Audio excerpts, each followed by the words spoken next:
Want to give a shout out to all of my patrons. Thank you so much for all of the continued support. Hey everybody, lately on my YouTube channel, I have been asking you all to take a survey listing out your favorite fantasy books of all time. Not series, but books. And I'm doing this because I'm really curious about what the top books are. Now, I've done series lists before, and people like on Reddit have done lists before on that, but I'm really curious about the individual books, not just because I want to know the top books ranked, but because I want to know which books are higher than others in individual series. And the results that I got from this are really shocking, and I can't wait to share them with you all. Before we go further, I want to say that if you want to talk about this in more detail, come join the fastest growing fantasy Discord channel. Click the link down below. I'd love to have you. I'm always on there talking about fantasy books, and I'd love to interact with you on all these topics. We had 570 individual people respond to the survey for nearly 5,000 individual votes. Why so many? Because I let people vote up to 10 individual books. Not everybody did the 10, but almost 5,000. I've read 86 of these because I'm listing out the top 100 now. I'm going to be going over these in batches of 20. So today I'm going to be going over number 100 to 81, and we're going to keep moving up over a series of weeks till we get to the top 20. So we're going to start here today on number 98, and it's 98 because there's a three-way tie with 8 votes. And that first book is Jonathan Strange and Mr.Norrell. I have never read this one. There is only one book in this series out. I don't know how many are planned, but I know it's more than one in this Strange and Norrell series, and this is written by Susanna Clarke. Susanna Clarke is famous for her work of 𝐵𝗫𝗫𝐿, but maybe this one's more famous because they ended up making a mini-series of this on the BBC, which is a big deal. So I've not read this, but I have been told by people recently in my Discord that I really need to give this one a shot. And that it's a very interesting book that a lot of people are loving. I've heard that it's very unique, and it's written in this old style, kind of like Jane Austen. It's an account of Napoleonic Britain in a slightly parallel universe, where 2 English magicians resurrect practical magic in Britain after it seemingly disappeared for centuries. So I'm looking forward to reading that sometime in the next year or so. My TBR is huge, but I do want to get around to it sooner rather than later. So another tie at number 98 with, again, 8 votes is Legends and Lattes. This is by 𝗟𝗶𝐿, and this is a standalone book. This is one of the hottest new fantasy books of 2022, written by a rather popular audiobook narrator, and this is about an orc who quits the mercenary business to start up a coffee shop. This is a very light, cozy fantasy that is really endearing. I personally gave it 4 out of 5 stars, which is far more than I thought I would give it because I'm not traditionally into this kind of cozy fantasy story, the kind of story that you want to like wake up in the morning and drink a cup of coffee and read. But I did find a lot of enjoyment out of this, even though it's not like the most well-written book in the world, but it's just fun. There is a prequel story to this that's going to come out later on this year. I don't have a lot of high hopes for this. I find a lot of prequel stories have a lot lacking, and they're done more for fan service than the story that needs to be told. But I'll still read it, and I'll give it a shot, and we'll see what it's like. And so the last of the three-way tie at number 98 with 8 votes is Baptism of Fire. This is book number 5 of 6 in the Witcher series by Andrzej Sapkowski. This is the third of 4 books in the main series because the first 2 books in this are short story collections. I'm going through The Witcher for my first time now. I've only read the first book, one of the short story collections, but I hope to get to this one sometime in the next several months. This is enormously popular because the hugely successful video game series, there's been 3 of them, but the third one goes down as one of, for me, and I think a lot of people, is one of the greatest video games of all time, and because of a hit HBO TV show that has had a lot of controversy because the main actor has left after a couple seasons and they're bringing on somebody new. I have not watched the TV show. I don't know that I will. I don't really watch a lot of TV, but I have been enjoying these books, and I look forward to getting to the longer form Witcher books in the near future. So at number 91, there is a 7-way tie with 9 votes, and the first of those is Wintersteel. This is book number 8 of 11 with 12 planned of Cradle. This is by Will White. And 𝐒𝐮𝐥 is a progression fantasy story. Progression fantasy you can think of is kind of video gamey in the sense that characters start with like no skills at the bottom of the skill tree, if you think of it like that. And over the course of books, they get more powerful and more powerful, till by the end of it, they are essentially like little mini gods because of how strong they are. But there's this clear progression in how quickly they level up and get skills. It's very addicting. I gave this one a 5 out of 5 stars. This is basically the second half of a major plot thread that carried over from the previous book, which makes this one better than its predecessor in basically every single way. It's action-packed with a very satisfying story. This would be virtually impossible to not pick up this book after you finish the one right before it. It's a really, really fun book and a really, really fun series that you've got to get into if you haven't started yet. So another one in that 7-way tie at number 91 with 9 votes is 𝐒𝐿𝐴𝐻. 𝐒𝐿𝐴𝐻 is book number 7 of 10 of 𝐒𝐿azin Book of the Fallen by Steven Erikson. 𝐒𝐿azin Book of the Fallen is my favorite series of all time. It's a huge epic fantasy that's known for being really complicated, in that you might have to take notes while you're reading to kind of keep track of everything. There's hundreds, literally hundreds of POVs, like 1,000 named characters. It's like the height of epic fantasy. I gave this one a 5 out of 5, as I normally do for 𝐒𝐿azin Book of the Fallen books. And this story continues on from Midnight Tides, which is book number 5. So the series really famously doesn't do 2 books in a row until the very end that are set in the same place. It'll do a book in one continent, then it'll do another one, and they might come back, they might go somewhere else. But this one is a continuation of the previous book. There are several story arcs with some amazing reveals. I didn't quite like this one as much as I liked Midnight Tides, but I'll never forget it. It's one of my favorite books, and will pretty much always stay on my personal top 100 as well. Next up on that 7-way tie at number 91 is 𝐒𝐿𝐴. 𝐒𝐿𝐴 is book number 10 of 11 of 12 planned of 𝐒𝐿. We just talked about 𝐒𝐿 a little bit beforehand. This is what I find a lot of people to say is the greatest 𝐒𝐿 book. I think it is as well. I gave it a 5 out of 5, a very easy 5 out of 5. This is just an amazing story all around. And it's got one of the best all-time reveals in a fantasy book that I've ever read. It's just wonderful. I think a lot of people see the reveal coming. I personally did not. It shocked me. I'll never forget like where I was when I read it. It just blew me out of the water. I loved it.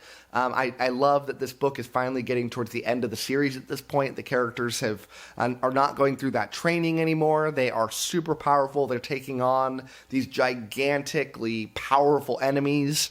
It's like the end game of one of your favorite video games, and I am here for it. Another one in the 7-way tie for 91 with 9 votes is Nightwatch. Nightwatch is book number 6 of 8 of the City Watch sub-series within Discworld. So Discworld has 40 some odd books, but they are loosely connected to different sub-series within it. City Watch is like the biggest fan favorite. It's my favorite. And this is, of course, written by Sir Terry Pratchett, who is deceased very sadly. I gave this one a 4 out of 5 stars. It's one of my least favorite of the City Watch series. Discworld is a funny, satirical series of shorter books that usually are a satire of a certain topic. This one's like a satire of time travel, I think is the best way that you could put it. It's a solid entry into the Discworld universe, but unfortunately for me, it rates lower than some of the earlier City Watch books, because while it's more thought-provoking, it doesn't deliver as many laugh-out-loud moments, which is what I'm really looking for when I read the Discworld books, but still a solid entry, and a lot of people's favorite Discworld book, or right up there among the favorites. I think this one's really popular due to the time travel mechanics. I mean, you've read a lot of City Watch books up to this point, but then they do this time travel thing, and they go back and they show what all of these characters from this series are like when they were younger. So a lot of people love that kind of thing. Just didn't super work for me. But still, 4 out of 5 stars. I liked it a lot. Next up on this list at number 91 is a book that I have not read before. This is Neverwhere. This is a standalone by Neil Gaiman. I've read a couple Neil Gaiman books, but I never really enjoyed them very much. I have been told that I have to read this one, though. A lot of people are telling me that. But yeah, I'm sure that I will, but I won't hold a lot of high hopes for it. But, you know, it's showing up on this list. Enough people are telling me that I got to give it a shot. This one's a story of Richard Mayhew. This is a young London businessman with a good heart and an ordinary life, which is changed forever when he discovers a girl bleeding on the sidewalk. He tries to help her, an act of kindness that then plunges him into a world that he never dreamed existed. But yeah, I've actually heard recently when I was talking a little bit of smack on one of my earlier videos about American Gods, a book that I really did not enjoy in the slightest, and they say, yeah, you shouldn't have read that one first. It should not have been it's not a great Neil Gaiman book, even though it got turned into a TV show. This is the one that you need to read. So moving on to the next in that 7-way tie is, waiting for it, Knife of Dreams. Knife of Dreams is book number 11 of 14 of the Wheel of Time. This is the last book written by Robert Jordan in the series. Wheel of Time is extremely popular and has skyrocketed in popularity due to the recent Amazon show. The series is about a group of young adults who go on a quest to save the world. This one is hugely popular in part because it's a return to greatness, because there were 3 books that people call unofficially as the slog. They're books that where not a lot happened. Now, I happen to like those books, but I do agree that they're lesser quality than the other Wheel of Time books. And with them being so long, a lot of people drop off the series because it feels too daunting to read thousands of pages to get back to the good stuff.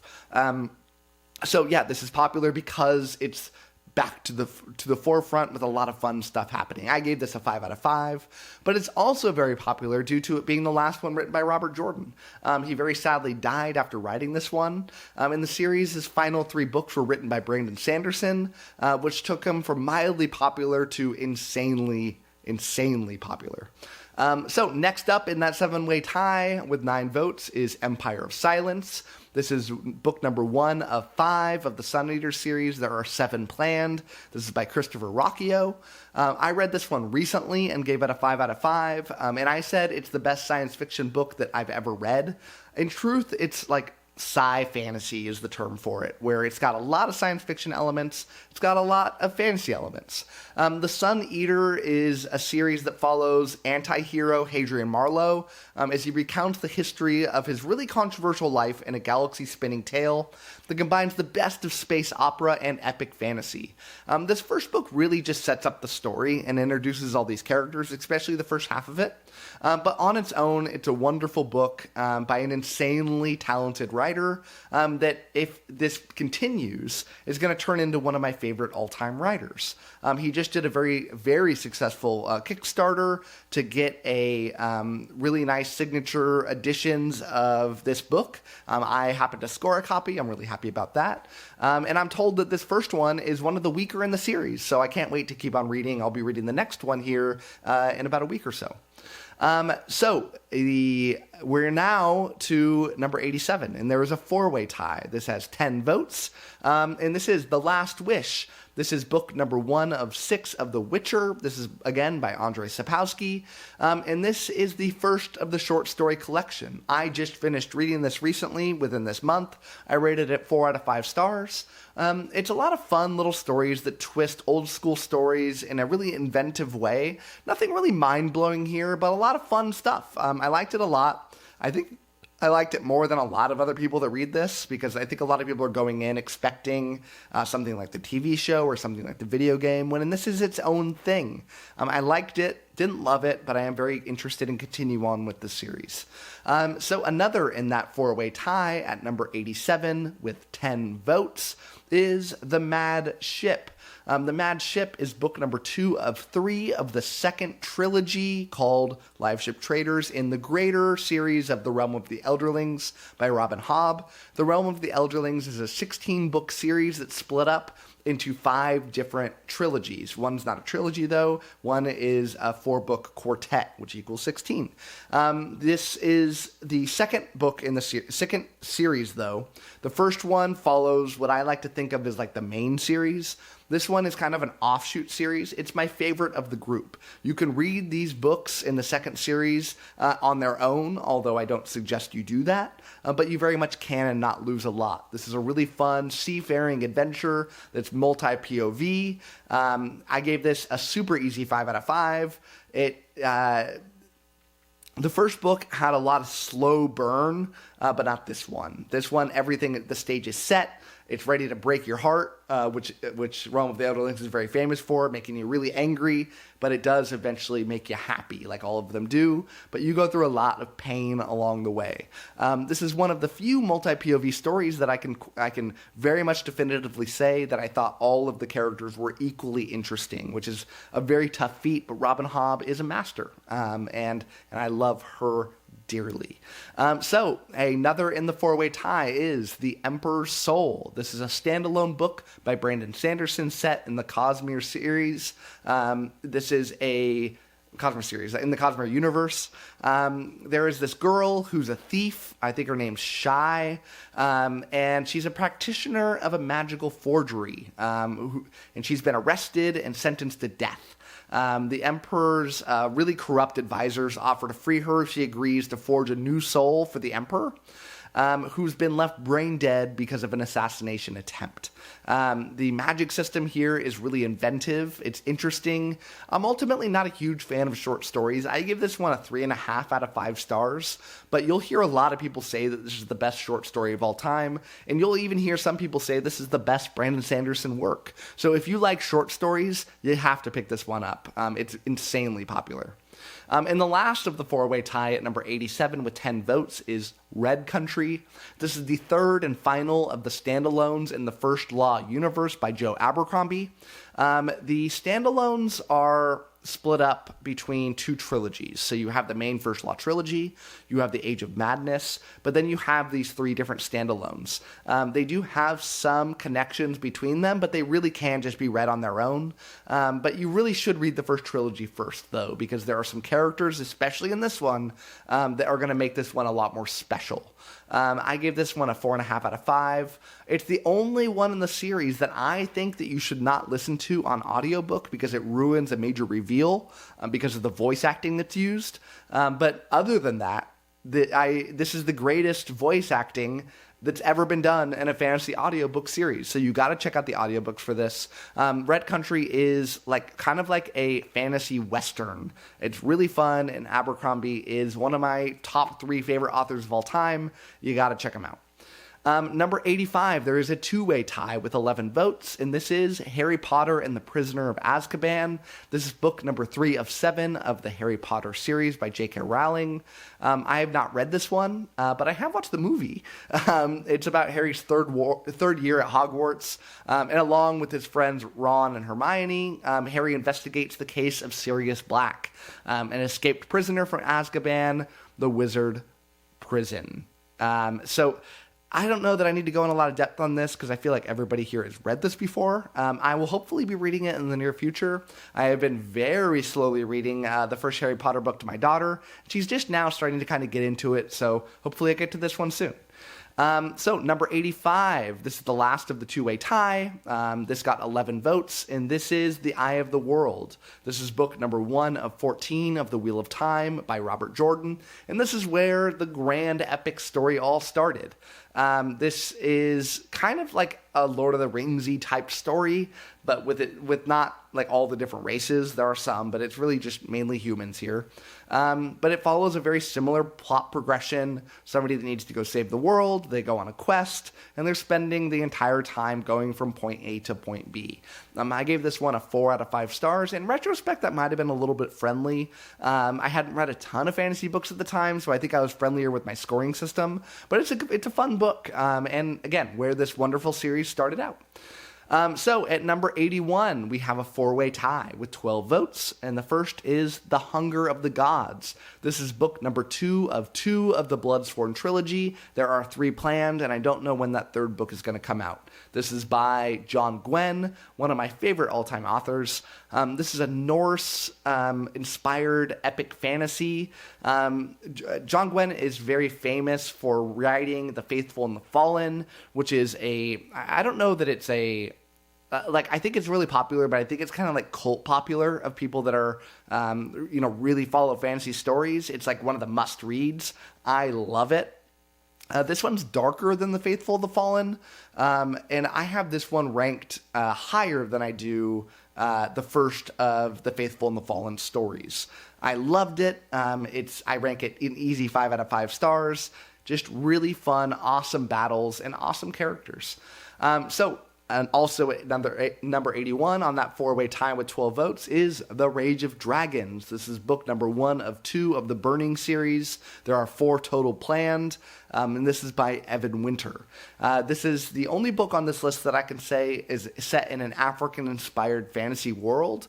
It mixes a lot of wonderful things that I love in a fantasy story, like a school setting. It's got these wonderful progression aspects. It doesn't really do anything new or really inventive, but it's fun. And that's really, at the end of the day, why I read fantasy stories. So, yeah, you're looking for a really fun story that's not going to challenge you too much, and you can kind of just breeze on through, that you want something a little different. I mean, how often do you get to read an African-inspired story with all the characters being black, and, different cultural things weaved into it that you really don't get to read in other fantasy stories? So, yeah, really fun stuff.